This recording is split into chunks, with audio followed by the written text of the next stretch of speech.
She'll tell us more why. Until then, we'll just hang out.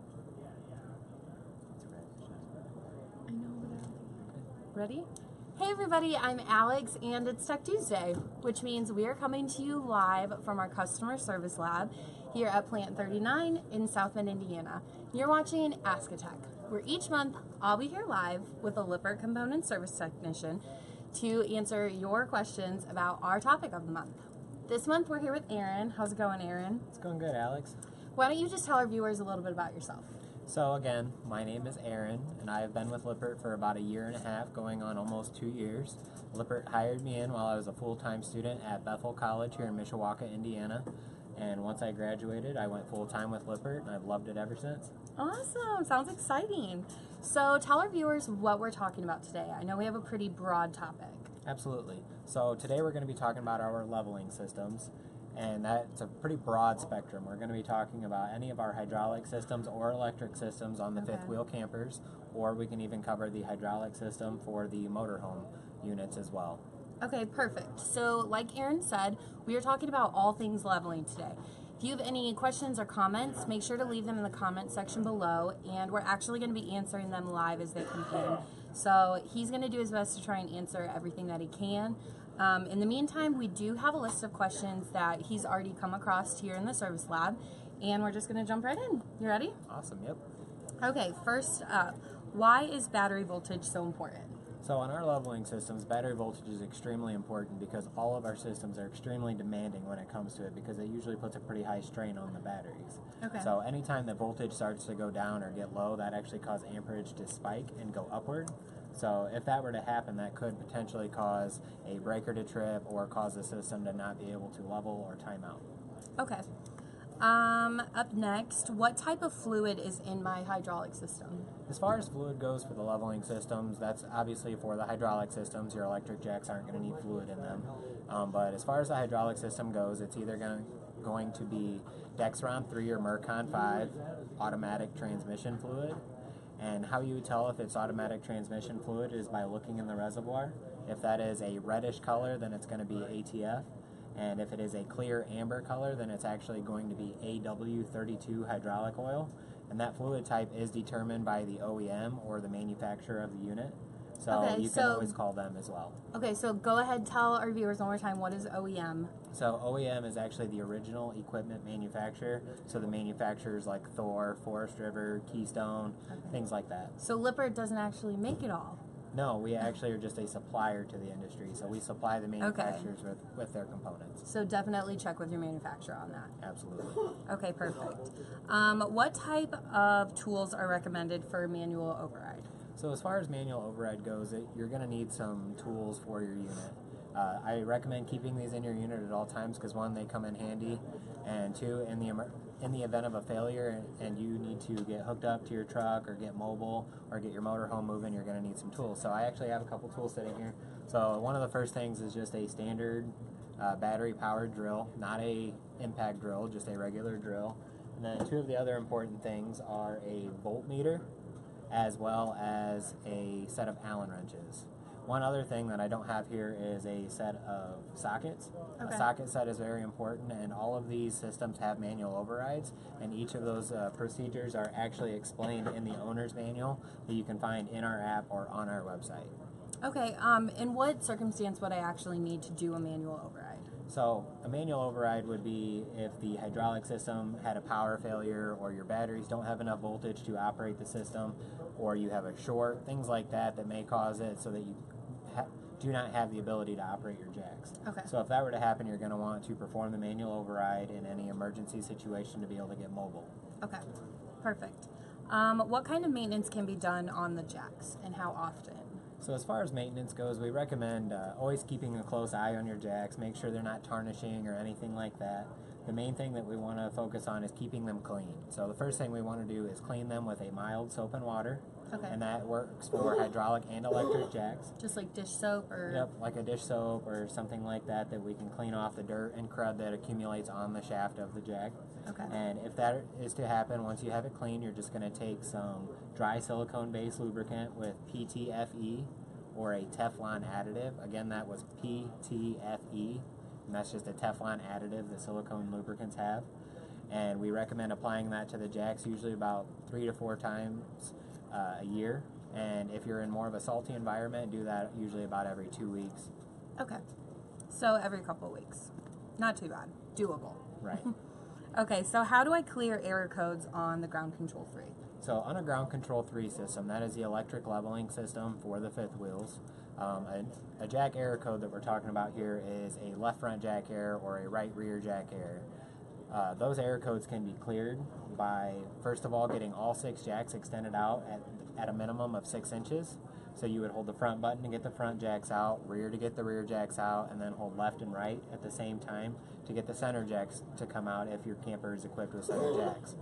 Once we have all 6 jacks extended out a minimum of 6 inches, we will then hold the retract button or press and release the enter button, and that will fully retract all 6 jacks and reset the system.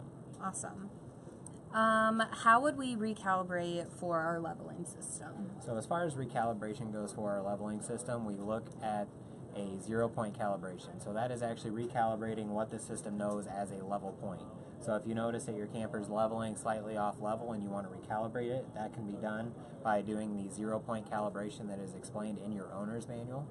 So if you do not have that owner's manual, you can look on our website or you can go to our mobile app. But if you do not know which system you have or you need some help finding that manual, feel free to give us a call.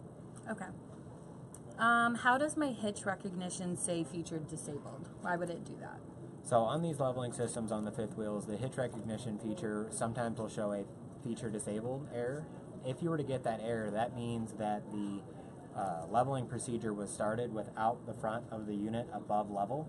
So if you were to get that, just make sure that the next time you go to level your unit, you get the front of the unit up above level first and then hit auto level, so that when you go to hook up later, you can actually go ahead and use the feature, the hitch recognition, I apologize, the hitch recognition to hook back up to your tow vehicle. Okay.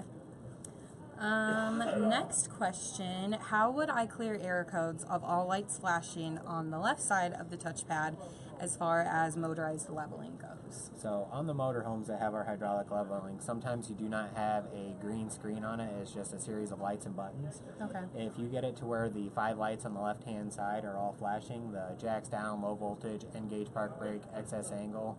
That could probably scare you. Yeah. So with all of those lights flashing, you're just going to press and hold all 4 diamond buttons. Okay. So the front, rear, left, and right button at the same time for 5 seconds, and that will reset that. Okay. Perfect. Easy enough. Does cold weather affect the hydraulic jack operation? Yes. So as far as hydraulic jack operation goes, cold weather does have the ability to affect that. So as fluid gets cold, it gets thicker. So that causes the hydraulic pump to work harder, draw more amps, and then also in cold weather, your batteries can also take a toll. So your voltage is going to be lower than normal. So it's going to put even more of a strain on that battery. So those are a couple different things to keep in mind, because in those situations it's possible to trip an inline breaker or something like that that is supporting the hydraulic system. Okay. If the control board is replaced, do I need to reset 0 point? Yes. So the control board that we're talking about here is the actual control module, not the touchpad to the leveling system. Okay. So that control board is actually what stores all the memory, and it's the actual computer of the system. So if that gets replaced, then what we would need to do is go through and recalibrate that 0, because at that point it does not know what level is, so we have to teach it what level is. Okay. Let's see here. During hitch recognition, does my rear jacks retract? That's a tongue twister. Say that 3 times fast. Rear jacks retract. Yes, so during that hitch recognition on an electric system, the rear jacks will retract, and then the front jacks will actually extend upward. Okay. And so that you can hook back up to your truck.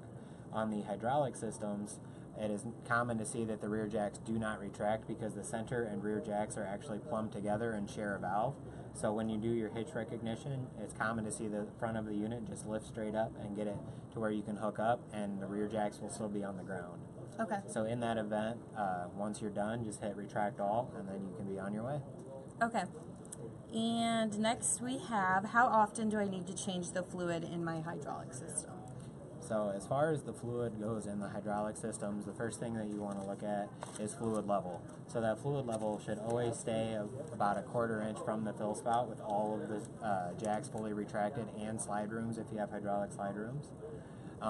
As far as changing that fluid, we recommend usually about once every 3 years. Okay. And we usually recommend that you take that to a service center because they usually have the ability to do a full system flush and fill. But if that's not something you want to take to a service center to be done, that's something you can do with a turkey baser. Pull the fluid out of the reservoir, fill it back up, run the system, and do that about 2 to 3 times, and then the system should be good from there. Okay, perfect. So easy enough. It looks like that's all the questions that I have for you right now. If your questions did not get answered today, or if you have anything, leave those in the comment section below. If you also have any Ask a Tech topics that you think we should use in the future, make sure to leave those in the comments below. Aaron, thank you so much for hanging out with us today and answering all of these. Yeah, you're welcome. I appreciate it. And if you guys have anything else, remember, just put that down below.